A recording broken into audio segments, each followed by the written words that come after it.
You can learn to use AI in your AI tools. Explained for beginners in under 10 minutes if you skip the parts that don't actually matter. Let's walk through how to use AI in your AI tools, explained for beginners from start to finish. I'm going to cover the steps most tutorials skip. First, the mistake almost everyone makes, jumping straight into a tool without defining what they actually need at the end. Before you open anything, spend 2 minutes writing one sentence. What does the output need to look like when this is done? That single sentence eliminates most of the revision cycles. Here's the process. Step 1. Choose the right tool for the specific task. General-purpose tools handle everything at a mediocre level. Purpose-built tools handle their task at a high level. For use AI in AI tools explained for beginners, the purpose-built options consistently outperform. They have better defaults, fewer irrelevant features, and training data that reflects real use cases in this space. Step 2.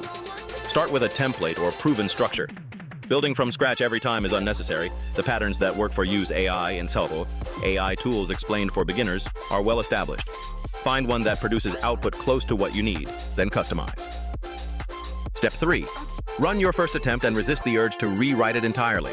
Make one targeted change based on what's wrong, run it again. The people who get great results are just comfortable with the edit loop.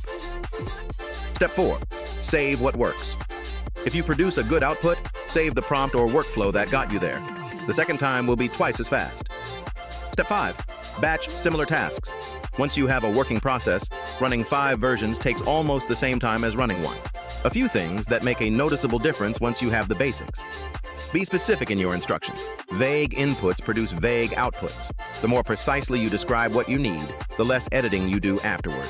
Use examples. Showing the tool the output style you want is often more effective than describing it, and don't restart when it goes wrong, refine. Most bad outputs are 1 or 2 targeted adjustments away from being usable. What are you trying to use AI in AI tools explained for beginners? Tell me in the comments. If you found this useful, subscribe to ToolSmarter and hit the bell. We drop new AI tool reviews and tutorials every week. Thanks for watching. See you in the next one.